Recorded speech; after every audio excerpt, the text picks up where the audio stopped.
கந்தகோட்டத்து முருகனை பற்றி சொல்லுங்கள் அப்படின்னு சொல்லி. அதாவது வழித்துணை வந்த முருகன் அந்த கந்தகோட்டத்து முருகன். ஒருத்தர், அவர் பேர் மாரி செட்டியார் அப்படின்னு ஒருத்தர். அவர் தினமும் சென்னையிலிருந்து திருப்போரூர் வரைக்கும் நடந்து போய் முருகனை கும்பிட்டு வருவார். வயசாயிருச்சு, தினமும் நடந்து தான் போகணும். நடந்து போய் முருகனை கும்பிட்டுட்டு வர்றாரு. கூட கையாளாக கந்தப்பன் அப்படின்னு சொல்லி தனக்கு ஒரு பணியாளர் கூட்டிட்டு போறாரு. முருகனை போய் தினமும் கும்பிடுறது வர்றது. இன்னொன்னு சொல்லிட்டுங்களா, முருகனை கும்பிடுறதுக்கு முருகனுடைய அருள் இருந்தால் தான் கும்பிட முடியுங்க. எல்லாரும் கும்பிட முடியாது.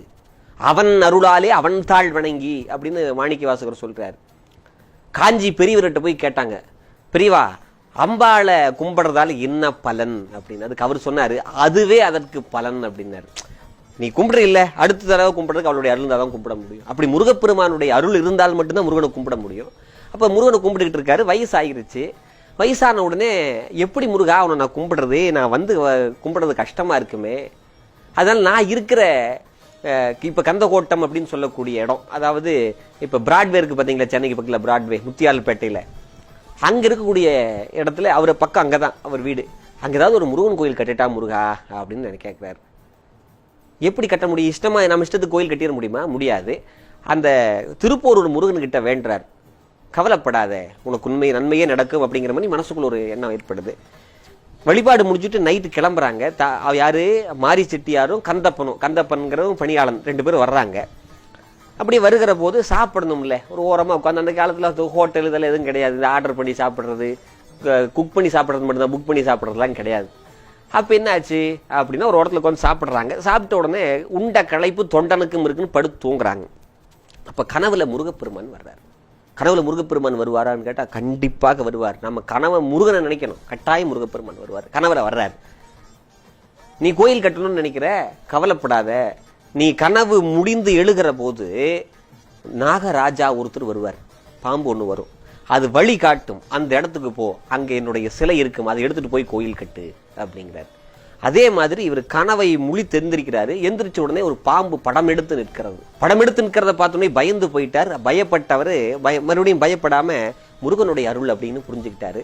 கந்தப்பனை கூப்பிடுறாரு. வந்த உடனே என்ன பாம்பு இருக்கே அப்படின்னு அவனும் பயப்படுறான். பயப்படாத, 5 முகம் தோன்றில் 6 முகம் தோன்றும், வெஞ்சமரில் அஞ்சேல் என வேல் தோன்றும், கவலைப்படாத, முருகன் அருள் காட்டுவான் அப்படின்னு சொல்லி கூட்டு போறாங்க. அந்த பாம்பு போகுது.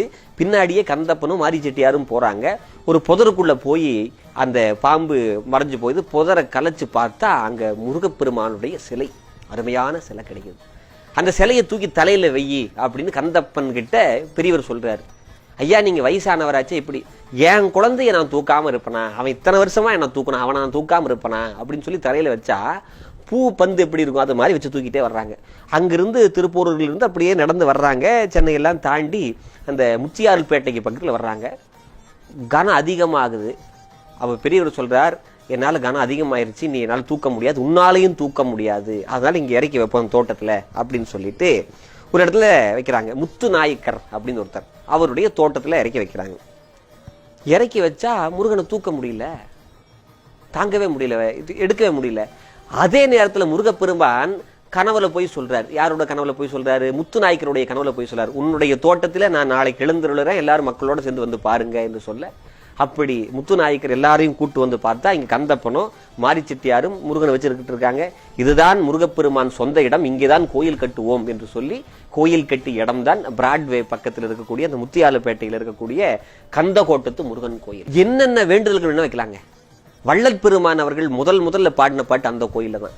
அந்த கோயிலுக்கு போகாமையே பாடினார். எப்படி பாடினார்னா, வள்ளல் பெருமான் ராமலிங்க அடிகளார் யாரு? காவி ஆடை கட்டி கொண்டு காட்டுக்கு போகாமல் வெள்ள ஆடை கட்டி கொண்டு வீதிக்கு வந்தவர் அவர்.